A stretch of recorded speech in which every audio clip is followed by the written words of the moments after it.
HCV part 1 for class 11 and HCV part 2 for class 12। ये दोनों मेरी अपने टाइम की HCV की बुक्स हैं जिन्हें मैंने सॉल्व किया था फॉर फिजिक्स। और इन बुक्स के पेजेस भले ही फट गए हो बट इन पेजेस में स्टार मार्क किए हुए सारे क्वेश्चंस अभी के अभी वैसे ही हैं। देखो 2025 में जब मैंने जेई के लिए अपीयर किया तो मेरी फिजिक्स में 99.03 परसेंटाइल थी। मैंने अगस्त में प्रैक्टिस स्टार्ट करी प्योरली यूट्यूब से, बिना किसी कोचिंग, बिना किसी बैच को ज्वाइन किए। और जनवरी में मेरी फिजिक्स में 99 परसेंटाइल थी। मैंने कई चीजें ऐसी करी जो मुझे लगता है आज के टाइम में अननेसेसरली थी। मैंने कई गलतियां भी करी, कई चीजें ऐसी थी जो बहुत अच्छी करी मैंने। उस टाइम पे मुझे बहुत फोमो होता था कि जो मैं कर रही हूँ वो सही भी है या नहीं है। इसीलिए मैं ये वीडियो बना रही हूँ सो दैट तुम्हें पता हो कि HCV को सही तरीके से कैसे पढ़ना है, क्योंकि इस बुक को बाइबल कहा जाता है। बाइबल को पढ़ने का सही तरीका क्या है वही मैं बताने वाली हूँ। क्योंकि बहुत कम टाइम है, जुलाई चल रहा है, जनवरी में तुम्हारा सेशन बंद है। इस टाइम पे कोई भी ऐसी चीज करना जो अननेसेसरली है या फिर जिसके बिना काम चल सकता है हमें वो नहीं करनी है। अब तो HCV का जब भी तुम कोई चैप्टर खोल के देखोगे सबसे पहले उस चैप्टर में हमें मिलती है ये वाले ऐसे थ्योरी के पॉइंट्स। इन थ्योरी के पॉइंट्स को क्या तुम्हें करना है या नहीं करना, क्या तुम्हें HCV की थ्योरी पढ़नी है, तो ऑलमोस्ट हर चैप्टर में 10 से 12 पेजेस जो चार्टिंग के हैं वो थ्योरी के लिए है। थ्योरी के लिए व्हाट आई फील इज कि HCV में जो थ्योरी दी हुई है उससे बेटर ये होगा कि तुम अपने कोचिंग की नोट्स पढ़ो। क्योंकि अगर तुम सीधा HCV की थ्योरी करोगे, मैंने वो चीज करी है, मैंने काइनेमैटिक्स और जो स्टार्टिंग वाले यूनिट्स एंड टाइमेशन का जो पूरा 3-4 चैप्टर्स हैं वो हो गया, NLM हो गया, सब में थ्योरी मैंने जब HCV से पढ़ना स्टार्ट किया ना तो मुझे काफी डिफिकल्टी होती थी, ना कि सिर्फ क्वेश्चन बनाने में बट थ्योरी पढ़ने में भी। What I feel right now is कि अगर तुम अपने कोचिंग के नोट्स जो तुम्हारे टीचर ने दिए हैं उन्हें कर लेते हो तो उसमें 500 बुक्स ऑलरेडी, जो बुक्स हमारे एग्जाम में रेलिवेंट है उन सब बुक्स का मिक्सचर, उन सब बुक्स के सारे बेस्ट से बेस्ट चीजें हमारे टीचर ने नोट्स में दे दी हैं।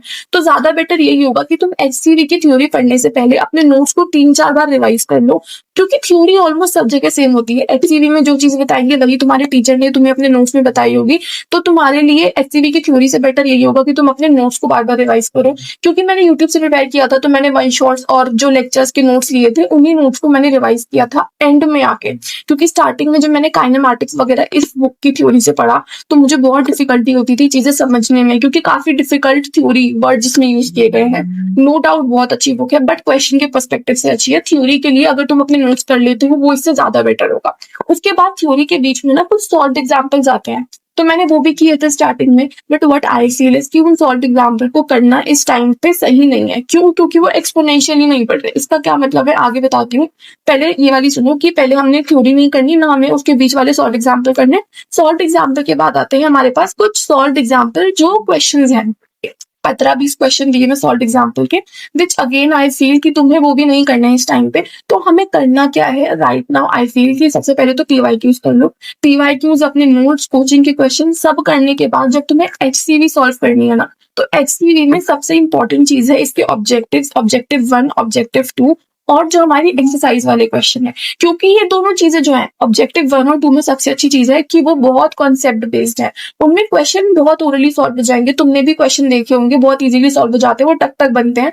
लेकिन जो हमारी थ्योरी है ना, जो हमारी थ्योरी है उसके एप्लीकेशन बहुत अच्छे हैं ऑब्जेक्टिव में। जो असर्शन रीजन जेईई मेंस में एडवांस में आते हैं वो तुम्हारे बहुत क्लियर हो जाएंगे इसके ऑब्जेक्टिव से।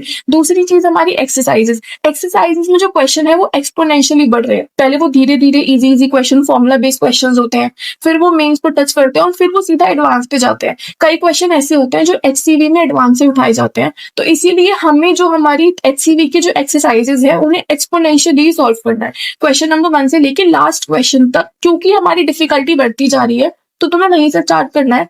आई अंडरस्टैंड टोटली कि अभी टाइम नहीं है कि तुम सारे क्वेश्चंस कर सको, इसीलिए मैंने अपने टाइम पे जो क्वेश्चंस मार्क करे थे स्टार मार्क। तो मैंने कौन कौन से क्वेश्चन स्टार मार्क करे थे, सबसे पहले वो क्वेश्चन जो मुझे 3-4 बार बनाने में भी नहीं बने थे, या वो क्वेश्चन जो कई मैंने क्वेश्चन PYQs में देखे थे जो HCV में दिए हुए हैं, तो मैंने वो सारे क्वेश्चन स्टार मार्क करे थे उसी टाइम पे। उन सब क्वेश्चन को मैंने इसमें स्टार मार्क कर लिया है और उन क्वेश्चन के जो क्वेश्चन थे क्वेश्चन नंबर मैंने नीचे डिस्क्रिप्शन में PDF दे दिया है। तो तुम उन PDF को ले सकते हो, प्रैक्टिस को फ्री तुम PDF ले लो और तुम्हें पता चल जाएगा कि मैंने इसमें कौन कौन से क्वेश्चन मार्क करे थे। और मैंने बेसिकली जितने भी इंपॉर्टेंट क्वेश्चन है, अगर तुम्हें पूरी HCV करनी है but I feel which is not possible कि तुम सारे ऑब्जेक्टिव्स करो, सारे क्वेश्चंस करो 30 चैप्टर्स के, क्योंकि इतनी मोटी मोटी ये दोनों बुक्स है, तो ज्यादा बेटर यही है कि तुम सिलेक्टेड क्वेश्चंस कर लो, स्पेशली 2027 वाले। तो सारे सिलेक्टेड क्वेश्चन जो भी डिफिकल्ट क्वेश्चन है, जो भी मेंस में या एडवांस में आए हुए हैं, जो भी बढ़िया क्वेश्चन है जिनमें पूरा चैप्टर हमारा कवर हो जाएगा, ऐसे सारे क्वेश्चंस मैंने स्टार मार्क करके पीडीएफ डिस्क्रिप्शन में डाल दिया है। इसके अलावा if you need any help you can anyhow reach to me in comment section. See you in the next video. Bye.